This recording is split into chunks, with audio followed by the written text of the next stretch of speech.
Olá, vamos dar continuidade aos nossos estudos de direito civil. Nós estamos tratando a parte das propriedades. O direito civil se preocupou bastante com essa questão de propriedade, porque é algo que interessa muito para o ser humano do modo geral, né? Aquilo que é meu, né? Proteger, defender aquilo que a gente entende como sendo nosso, né? Então, nós temos bastante regras com relação a isso. O que nós vamos ver agora é o penhor, a hipoteca e a anticrese. Esses institutos, eles são, sim, institutos de direito real, né? Eles conferem direitos a quem estiver usando, acompanham a coisa, né? Por isso, direito real. E eles vêm como uma forma de garantia que vai ser aplicada com o imóvel, mas dada em garantia, ok? Vamos lá, o penhor é um direito real que consiste na tradição de uma coisa móvel ou imobilizável, suscetível de alienação, realizada pelo devedor ou por terceiro ao credor, a fim de garantir um débito. Então, o que é o penhor? Você entrega algo, né? Entrega um objeto, né? No caso do penhor, uma coisa móvel ou imobilizável, tá? Que ela possa, porque o imobilizável aqui, para situações dos semoventes, né? Um animal, algo assim. Um carro é imobilizável, tá? Então, coisas assim que você vai entregar esse bem para o credor, vai receber um valor, um empréstimo, e esse bem fica lá em garantia. Só quando você terminar de pagar esse empréstimo é que você vai resgatar esse objeto penhorado, né? Caso não haja o pagamento ou o pagamento não seja completo dentro de determinado prazo que nós vamos ver, o credor tem a opção de alienar essa coisa para ter o seu pagamento, para ter o seu valor restituído, tá? Esse instituto está lá no Código Civil, nos artigos 1431 a 1472, tem bastante coisa a respeito, tá? Quais são as características do nosso penhor? Primeiro, é um direito real, sim, então, como direito real, você já sabe. Ele acompanha a coisa, ele não diz respeito à pessoa, ele diz respeito ao bem, e ele permite que quem estiver exercendo esse direito possa dispor dele, tá? Mas é um direito real de garantia, tá? Também é um direito acessório, porque não existe penhor do penhor ou o penhor por si só. O que existe é o penhor para garantia de uma outra situação, né? A garantia de um empréstimo, a garantia de uma outra negociação, tá? O penhor vai recair sobre coisa móvel ou imobilizável, como nós vimos. Ele exige que esse objeto possa ser alienado, que ele tenha essa alienabilidade, tá? O bem tem que ser de propriedade do devedor, tá? Tem que ser dele, ele tem que possuir a propriedade, não pode ser a posse somente, tá? Não admite um pacto comissório, né? Não tem como ter essa troca. E, como direito real, ele é uno e indivisível, mas também é temporário, tá? Porque imagina-se que depois de determinado período, o devedor vai restituir o valor emprestado e vai pegar de volta a coisa, tá? Quais são os modos constitutivos de penhor, tá? O penhor convencional é aquele em que as partes convencionam, que as partes chegam a um acordo, que pode ser por instrumento público ou instrumento particular. A primeira situação do penhor convencional que nós vamos ter é o penhor rural. E antes de vermos os tipos de penhor rural, é importante que vocês saibam que no caso do penhor rural, o devedor continua na posse do bem, né? Ele continua, o bem está empenhado, né? Mas ele continua na posse justamente por se tratar de uma situação rural, tá?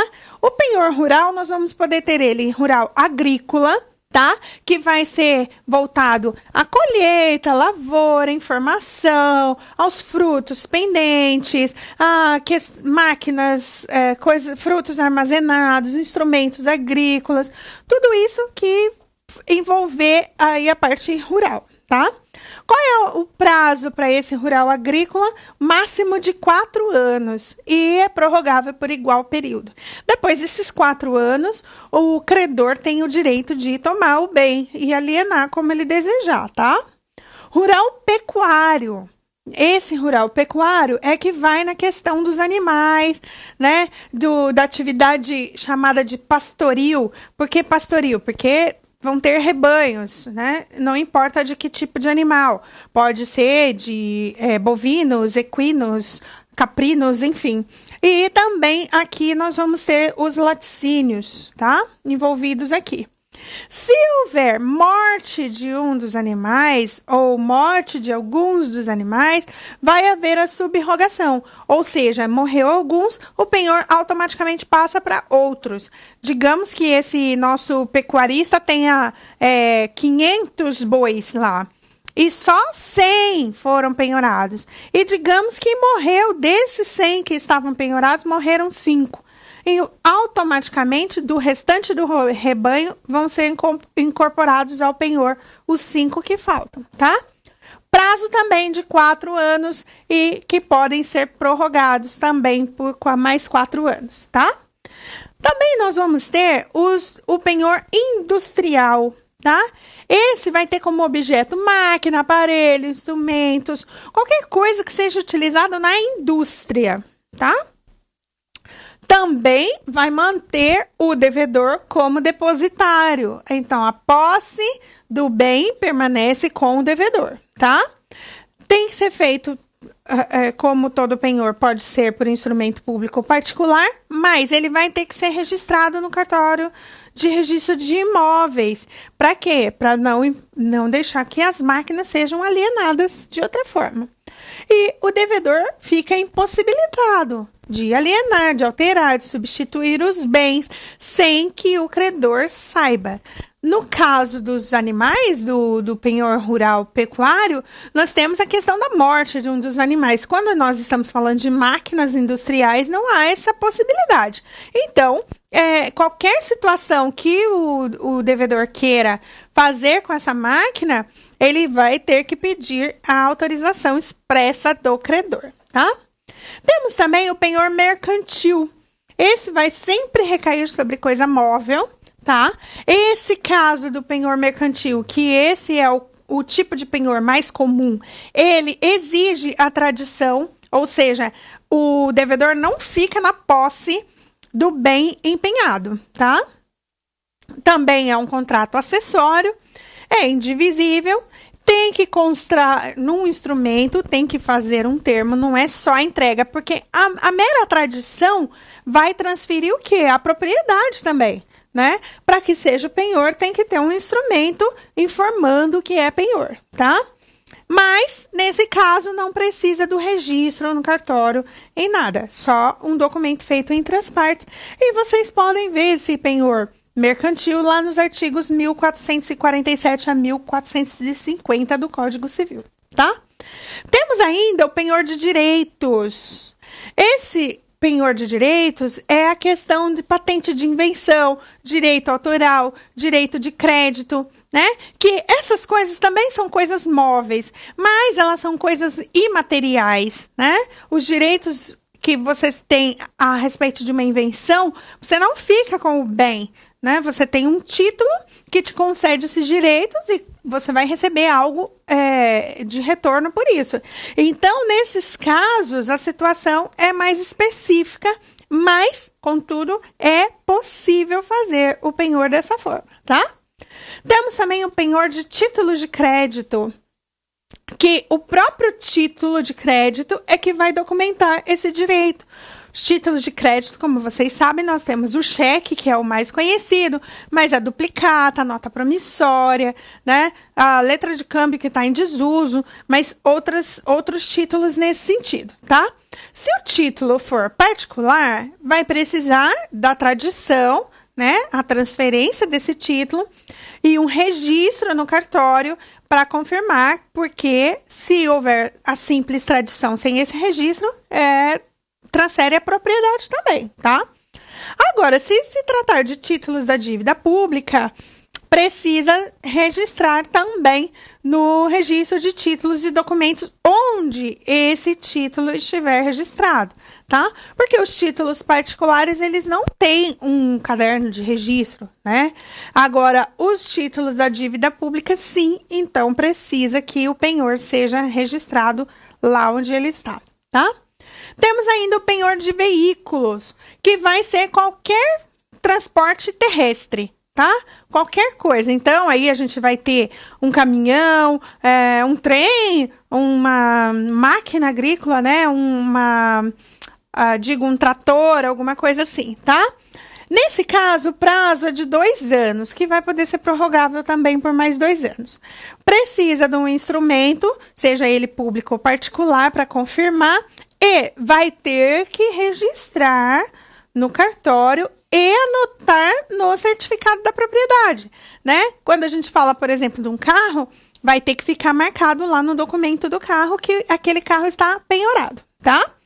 E a alienação do veículo só pode ser feita com expressa autorização do credor e também vai ser considerado um vencimento antecipado da dívida, né?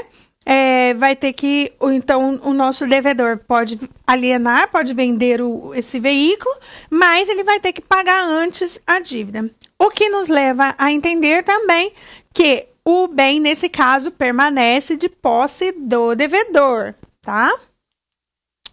Como é que a gente extingue o penhor? Artigo 1436, literalmente. 1. Vai extinguir o penhor, extinguindo a obrigação. Essa é a forma ideal, a forma clássica. Vai lá e paga a dívida. Ok? Acabou o penhor, né? Pega de volta o bem ou tira o gravame, tá?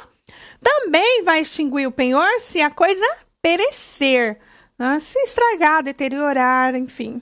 Pode também extinguir o penhor se o credor renunciar a essa penhora, tá? Pode também confundindo-se na mesma pessoa, credor e devedor, o que é uma situação bastante rara de acontecer, tá? Pode ser também com a questão da adjudicação judicial, ou seja, entrega o bem mediante a adjudicação da mesma coisa, a coisa empenhada. Vou fazer um parêntese aqui. Aqui nós não chamamos de penhorada, embora o instituto seja o penhor. Nós chamamos de coisa empenhada. Por quê? Penhorada é aquela feita pelo oficial de justiça, né? Ele vai lá e penhora o bem. Não foi pela vontade da parte, foi por causa da justiça. Nesse caso, o devedor quis oferecer essa garantia. Então, ele empenha algo, tá? Muito bem. Próxima garantia que nós temos aqui é a hipoteca, tá? Que é um direito real de garantia de natureza civil que grava coisa imóvel ou bem que a lei entende por hipotecável, pertencente ao devedor ou a terceiro, sem transmissão de posse ao credor, conferindo a esse o direito de promover sua venda judicial, assegurando o recebimento preferencial de seu crédito, tá? Vamos por partes aqui. Primeiro, direito real, tá? Ou seja, é um direito que vai acompanhar a coisa e que vai permitir que o credor possa ter alguns direitos com relação a isso, como é o caso do direito de preferência, que ele passa a ter se alguma coisa acontecer com esse bem, ou se por acaso o devedor falir, ou algo assim, tá? A hipoteca, de modo geral, ela é destinada para bens imóveis, tá? Mas a lei, em algumas situações, trata bens móveis como hipotecáveis. E aí, nesse caso, somente se a lei entender, se a lei determinar que eles assim sejam, tá?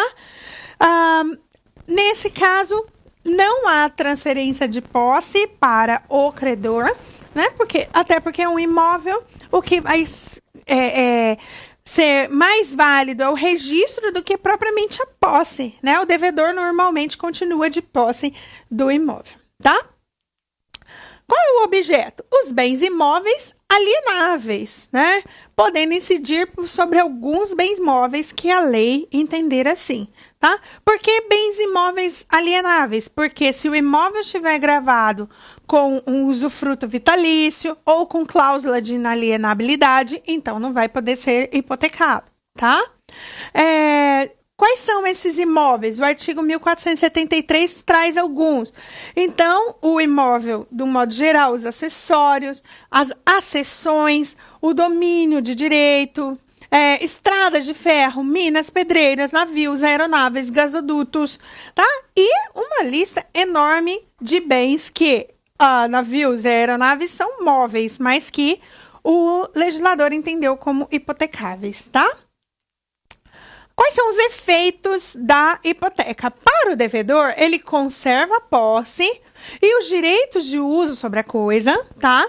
Mas ele não vai poder praticar atos que desvalorizem a coisa, ou que alterem a substância, ele tem que manter a coisa, ele tem, inclusive, um dever de conservação, de manutenção do bem, tá? Para o credor, o efeito da hipoteca é que ele vai poder exigir essa conservação da coisa, tá? E ele vai poder exigir um reforço na garantia caso esse imóvel desvalorize, caso esse bem tenha uma desvalorização muito grande, né? E ele não vai poder ficar com a coisa, tá? Ele só vai poder executá-la judicialmente. Ele não vai simplesmente poder, sai daí que eu vou entrar, né? Ele vai ter que executar judicialmente para realizar a venda, para receber os valores dessa hipoteca, tá? Prazo para hipoteca, pequenininho, olha só, máximo de 30 anos contados da data da celebração do contrato, tá?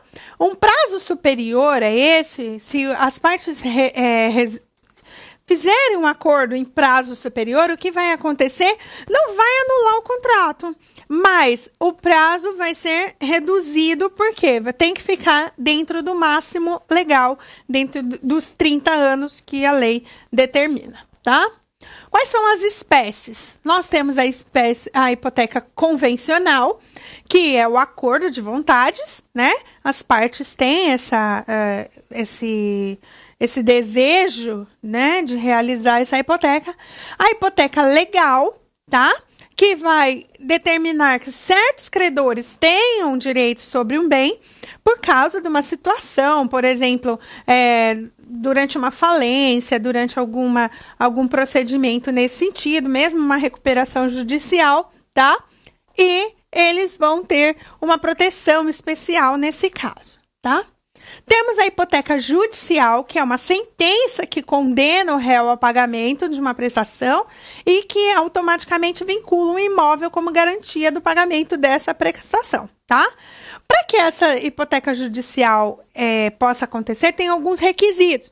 Uma sentença condenatória, essa sentença tem que ser líquida, obviamente o trânsito em julgado, né? Não pode ter mais possibilidade de recursos, e o registro imobiliário. Todos os tipos de hipoteca só vão ter validade se eles forem registrados lá no registro do imóvel, tá?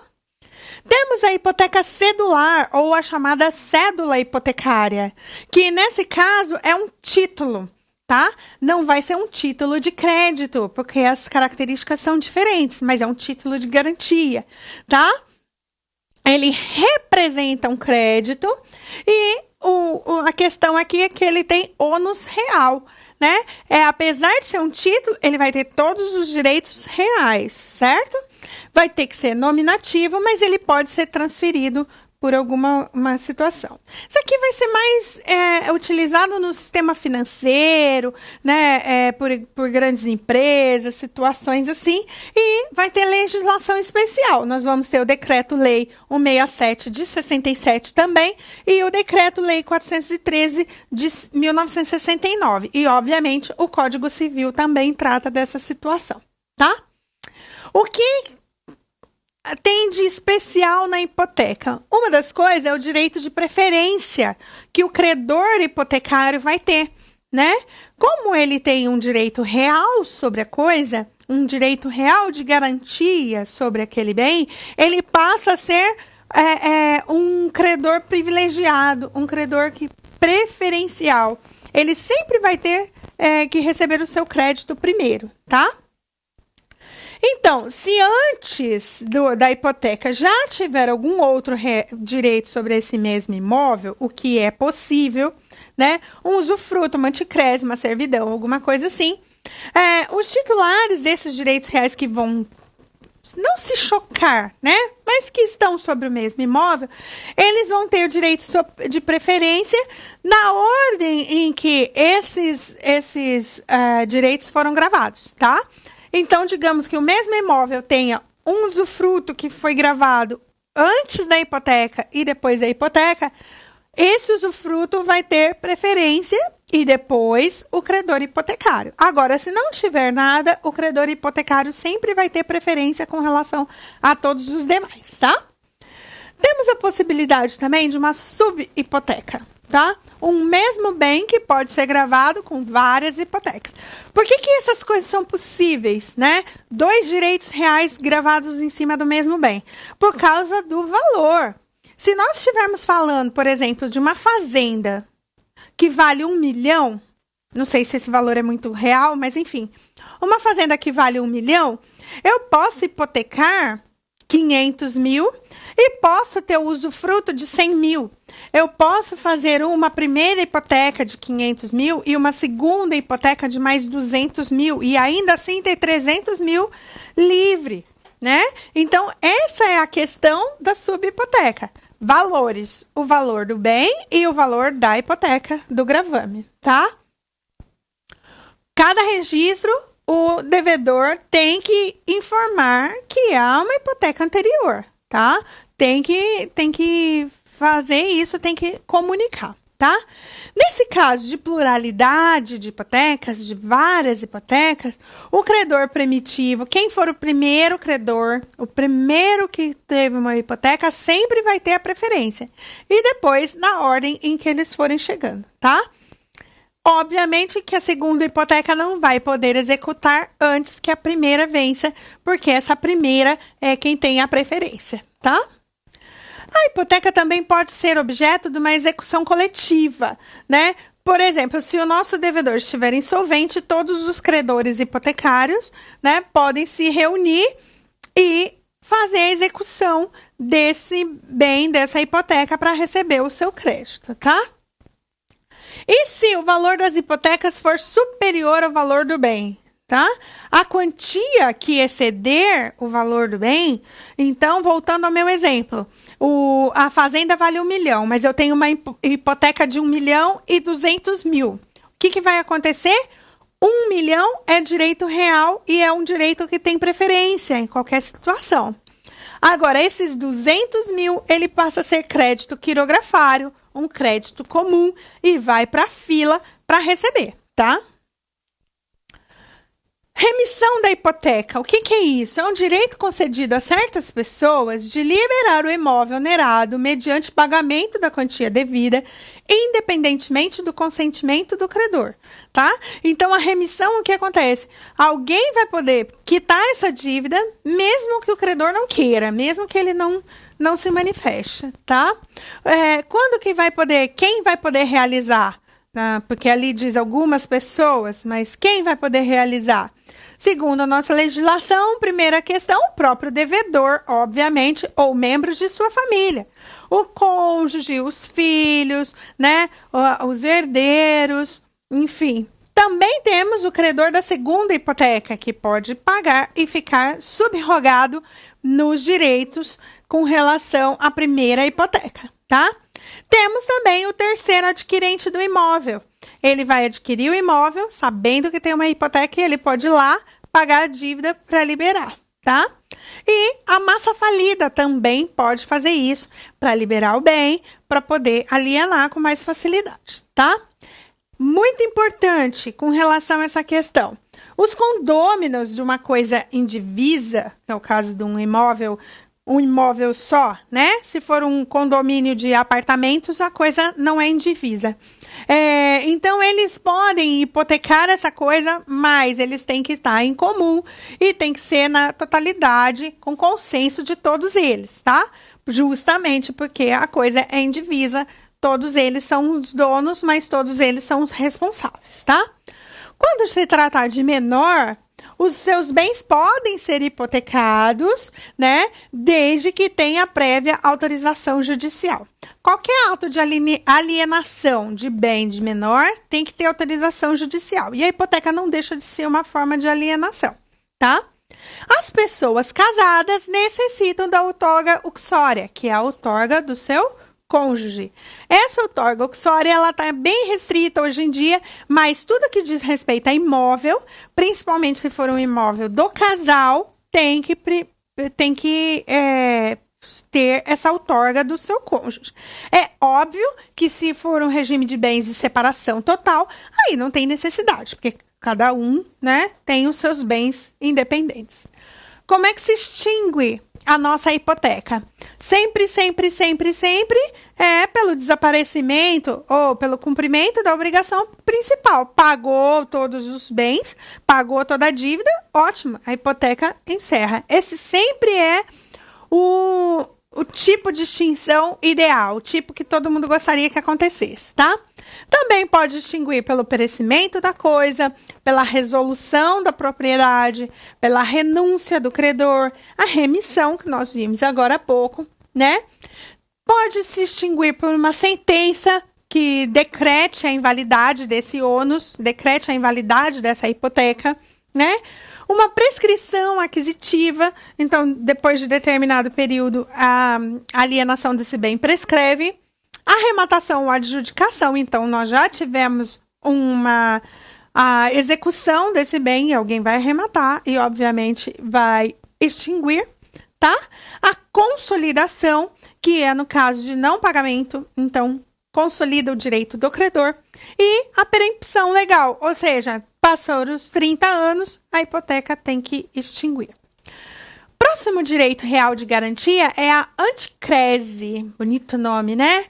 Que é um direito real sobre imóvel alheio, onde o credor recebe a posse da coisa, podendo perceber os frutos e descontá-los do pagamento da dívida, juros e capital, não podendo promover a venda judicial do bem. Vejam a diferença aqui. Tanto a hipoteca quanto a anticrese, se elas se voltam para bens imóveis, tá? No caso da hipoteca, o bem permanece com o devedor. No caso da anticrese, não. O bem vai para o credor, tá? Ele recebe a posse da coisa. E de posse da coisa, aquilo que ele perceber desse bem, de frutos, né? É que vai fazer o pagamento. Na hipoteca, nós vamos ter um pagamento fixo que o devedor vai fazendo e vai liberando aos poucos essa hipoteca. No caso da anticrese, é o próprio bem que vai render algo e vai diminuir a dívida do devedor. É bem fácil de se pensar quando se tem aí a nossa fazenda aí de exemplo, né? Digamos que essa fazenda seja um laranjal. Tem muitas laranjeiras plantadas. Conforme vai percebendo os frutos, vai colhendo essas laranjas, vai vendendo, vai negociando, obviamente que vai ter um lucro. Esse lucro vai ser para pagar a dívida do devedor, tá? Quais são as partes no caso da anticrese? O credor anticrético ou anticrecista, que é quem recebe a posse, quem vai ficar com a posse do imóvel e que vai controlar o uso desse imóvel, os rendimentos desse imóvel. E nós vamos ter o devedor anticrético, que recebe o dinheiro e cede a posse do imóvel, mantendo a propriedade. Ele ainda é o dono, mas a posse fica com o credor. Essas nomenclaturas, no mais das vezes, elas são importantes em caso de algum concurso, alguma coisa assim. E a boa técnica, né, exige que a gente saiba as palavras corretas, os nomes corretos, tá? O objeto da anticrese, um bem imóvel, né? E, nesse caso, a anticrese só dá direito de retenção. Isso significa o quê? Que o nosso credor, ele não pode alienar o bem. Ele vai reter esse bem, ele vai usar esse bem, ele vai colher os frutos desse bem. Mas ele não pode alienar, tá? Então, ele não confere, no caso anticrese, não vai conferir direito de preferência ao credor, tá? Em caso de uma falência, na hora de receber os créditos ou qualquer outra situação, numa venda judicial, etc., o credor anticrético não tem direito de preferência. A anticrese não tem lá muitas garantias do modo geral, tá? Ela vai se constituir, obviamente, mediante escritura, por quê? Obviamente, porque estamos falando de imóvel e tudo que for relativo ao imóvel tem que ir para o registro desse imóvel, tá? E, obviamente, também para completar aqui a entrega do imóvel, tá?